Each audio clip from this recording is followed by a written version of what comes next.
Good morning, Kenya. Rise and shine to the morning momentum. Your daily dose of a comprehensive rundown of the top stories making the headlines. Today is the 18th day of February. It's a Tuesday, 2025. This is a daily compendium of local and international news, human interest stories, current affairs, and expert opinion. The hashtag on X is the morning momentum at Younib Media TV at Alfonsoh Albakwekwe. My name is Alfonsoh Ouma. Let's take a look at the top stories making the headlines on the papers this morning. On the Daily Nation, on the front page, why Kenya keeps losing top jobs race. Now, analysts argue country's latest defeat at African Union attribute to familiar missteps. Now, losing streak. In 2025, African Union Commission Chairperson Raila Odinga. In 2024, the Kenya lost headquarters of Loss and Damage Hub. In 2023, Secretary General of the International Maritime Organization, which was represented by Nancy Karigitu. In 2023, headquarters of African Continental Free Trade Area, AFCFTA. In 2022, President of International Fund for Agricultural Development, that was Rachel Omamo, and in 2020, WTO Director General Peninah Mohammed. Again, in 2017, they lost AUC chairperson where Peninah Mohammed was representing the country. So here is why Kenya keeps losing top jobs race. That story is beefed up for you on page 4 and page 5 of the Daily Nation this morning. Also on page 3 this morning, tributes pour in for fallen capture boards. Now, Kenya Primary Schools Head Teachers Association Chairman Johnson Nzioka, who died in a road accident on Sunday, has been eulogized as one of Kenya's most dedicated educators.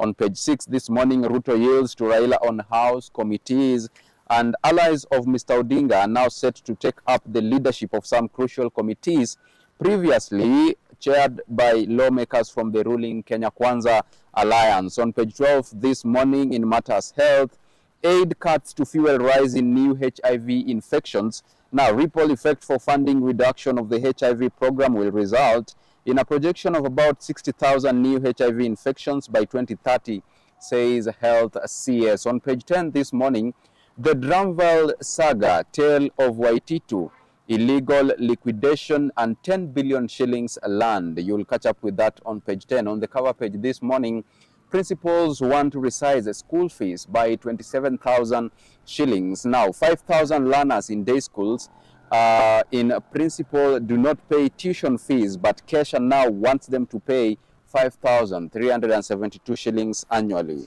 That story on the cover page. Let's get up close and candid with the Nation on page 2. Where is Reuben? Puzzle of a boy who went to deposit fees and never to return.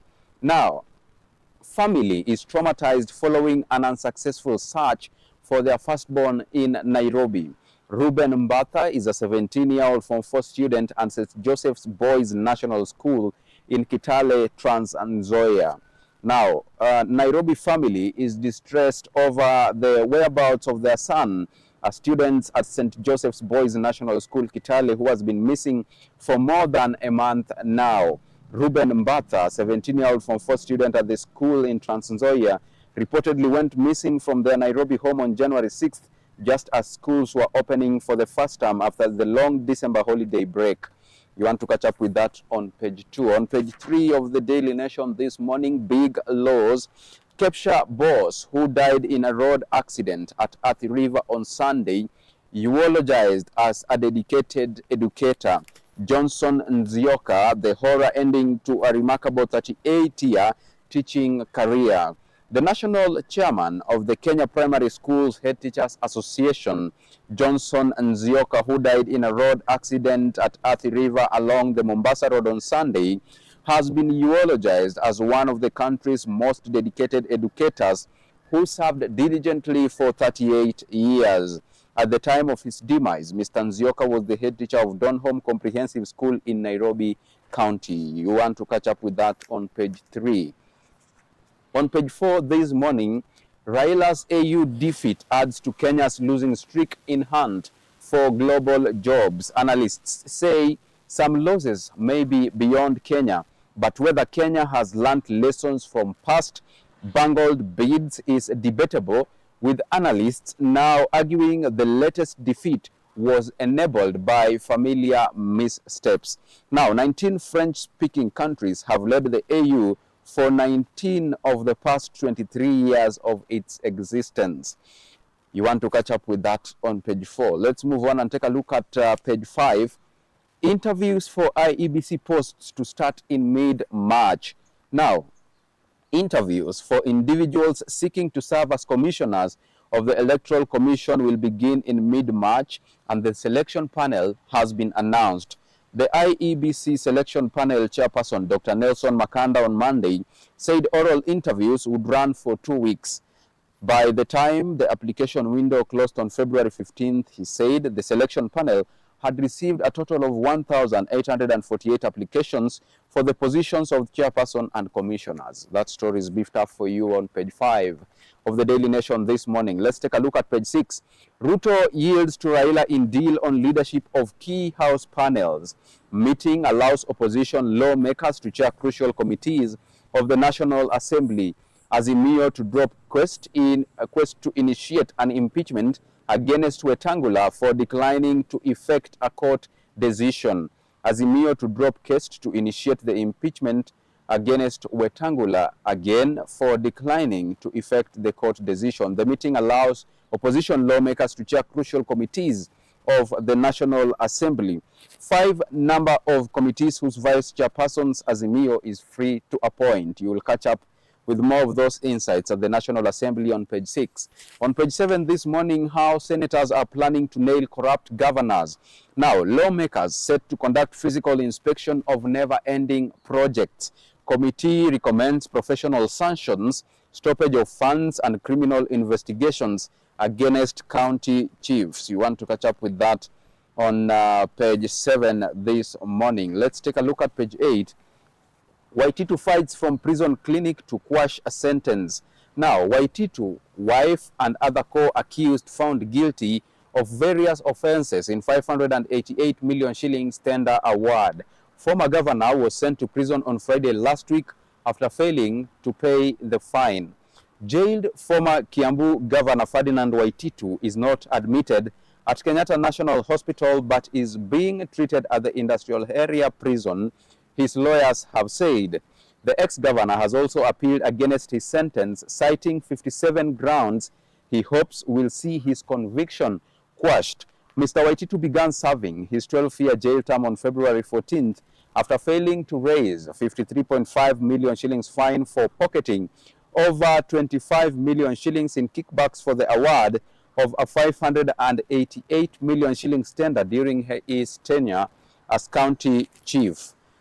All right, let's move on and take a look at page 10 of the Daily Nation this morning. Dramvale saga, Waititu illegal liquidation and 10 billion shillings land. Former governor lays claim to a prime parcel at the center of a protracted battle involving a society. Chair Maingi rejects former commissioner of cooperatives' allegation that he led goons to raid his office and steal documents. Let's delve into that a little bit. During a National Assembly Committee hearing on November 29, 2022, then Commissioner of Cooperatives David Obonyo claimed that Dramvale Farmers Cooperative Society Chairman Felix Maingi had led goons to raid his office and steal documents related to a 16,000-acre parcel. Mr. Obonyo told the committee that on lands that there were witnesses who could place Mr. Maingi at a scene, but Mr. Maingi was thousands of kilometers away attending his son's burial in the US. You want to catch up with that story on page 10. At a glance, members are now poor millionaires. Dramvale was registered in the 1960s by farmers in Kangundo, Mala, and Matungulu, all in Machakos, with 16,000 acres across Nairobi, Mavoko, and Athi River. Cash in millions that the society saved in banks at the start of the illegal liquidation has not been accounted for. Mr. Wanjohi sold at least 7,287 acres during his tenure as the liquidator. Also, number 3, members sought help from the Commissioner of Cooperatives to audit their asset base and distribute land among them. That story is beefed up for you on page 10. Let's move on and take a look at page 12. 31 billion shillings Trump budget cuts might fuel 60,000 new HIV cases in Kenya. Family planning, nutrition, vaccines, and cervical cancer services will also be affected. Ministry of Health and Council of Governors laid bare the financial impact on the unexpected withdrawal of aid. Now, President Donald Trump's executive order freezing donor support through the United States Agency for International Development, USAID, leaves Kenya with annual funding gap of about 30.9 billion shillings in the health sector, and the Health Ministry confirmed that yesterday. In a leadership consultative meeting held at the Deputy President residence, the Ministry of Health and the Council of Governors laid bare the financial impact of the unexpected withdrawal of aid money, breaking it down to different affected areas. Now, 40,000 is the total number of healthcare workers who will be affected by the American budget cuts. More of that is beefed up for you on page 12. Let's take a look at page 14. Teacher speaks after missing 129 million shillings award. Mansour al-Mansour of Saudi Arabia won. We will live to fight another day, Dominic Orena says after the awards ceremony that was held in Dubai. Let's move on to some other stories. We shift gears and take a look at the expert opinion now. The good and the bad in America-China AI war. Now, on January 27th, a Chinese startup announced a free artificial intelligence chatbot model called DeepSeek R1. It was said to be as good as, if not better, than ChatGPT in mathematics, coding, and natural language reasoning. So you want to catch up with more of that in the battle between America and China AI war. Now, on the DN2 article this morning, Powering SMEs, it's about the platform that seeks to enhance access to medicine in low-income regions. For suppliers, the tool streamlines the procurement processes by enhancing transparency and reliability. That story is beefed up for you this morning on the DN2 article. Let's move on and take a look at county news on the Daily Nation this morning. Now, we start with Nakuru County. Gangster who fell in love with victim loses appeal. Now, Matundra was sentenced to death after being convicted of robbery with violence. Convicted gangster who fell in love with his victim has lost his bid to have his death sentence overturned. Kelvin Matundra, 25, was sentenced to death on February 13, 2023 after being convicted of robbery with violence alongside his alleged accomplice Joram Wainaina. While Matundra failed to convince the court to quash his sentence, Wainaina managed to exploit loopholes in the investigations and narrowly escaped punishment. That story is beefed up for you on page 24, County News, this morning. Now, in Turkana County, crisis in schools as TSC transfers non-native tutors. Secondary schools in Turkana are in a crisis after more than 40 non-native teachers were transferred out of the county without replacement. Schools in the region, hardship area in the north, suffer perennial teacher shortage, and the sudden transfers have worsened the situation, almost crippling learning in some learning centers. More of that story is beefed up for you on page 24. Now, in the metropolitan, structures flattened on Mukuru riparian land. The government has flattened more than 100 illegal structures that were re-erected on the riparian land and warned grabbers salivating for the land. Leading a multi-agency climate works team, including administrative and anti-riot police, to parts of the Ngong River, Makadara Deputy County Commissioner Philip Koima yesterday ordered that the riparian land be cleared. The exercise was held in the Mukuru slums in Nairobi County. You want to catch up with more of those insights on page 24. Now, let's move on and take a look at the international news this morning on the Daily Nation. Africa pursues economic self-reliance and fair financing. Political commitments to breaking down travel restrictions sought during summit. Now, as deep-rooted scars of transatlantic slavery and colonization still harm Africa, 1.5 billion populated continent is heading toward unity, self-determination, and collective prosperity through initiatives unveiled at the 38th African AU Summit. Now, under the theme Justice for Africans and People of African Descent Through Reparations, this year's gathering unfolded from Wednesday to Sunday last week at the AU headquarters in Addis Ababa, Ethiopia. More of those insights on page 26. Let's take a look at the UK. Now, UK offers troops to Ukraine ahead of Paris talks. British Prime Minister Keir Starmer has become the first European leader to say he is ready to put peacekeeping troops in Ukraine, making the commitment ahead of an emergency leaders meeting in Paris to discuss Europe's role in a ceasefire. Starmer's comments underlined a growing realization among European nations that they will likely have to play a larger role in ensuring Ukraine's security as Washington works alone with Russia on a potential end to the three-year conflict.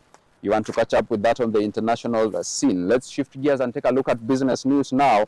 The scorecard, 1 in 10 listed for state affordable homes saving. Data reveals meek reception of one of Ruto's pet projects. Official records show 547,000 have registered for the cheap housing program. Now, on the journey to promoting human welfare and growth, KCB targets ESC traders with more regional currencies.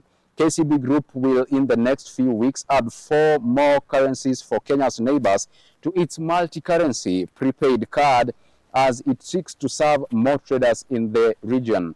Johnson Ondicho, head of digital channels at KCB Group, said the lender would add the Uganda shilling, Tanzania shilling, Rwandan franc, and Ethiopian birr to the multi-currency card, taking its tally of the foreign currencies in the prepaid card to 15. Briefly, in the investment sector, insurer Old Mutual unveils all digital savings product. Now, the insurance firm Old Mutual Kenya has launched an all-digital savings plan to help customers easily in investing, managing, and monitoring their savings. The plan, Lengo Digital Savings, is designed for a range of financial goals such as education, home ownership, buying a car, or planning a dream holiday. In the banking sector, interbank rates fall to 14-month low on CBR cards. Now, the interbank money market from which banks extend loans to one another has seen rates drop to the lowest level in more than 14 months due to the recent reduction of the Central Bank of Kenya's benchmark rate. The interbank rate fell to 10.4% on Thursday last week, the lowest since December 2023, on the back of the CBK cutting its lending rate to 10.75%. Now let's go to the field. Sporting action. We start with athletics.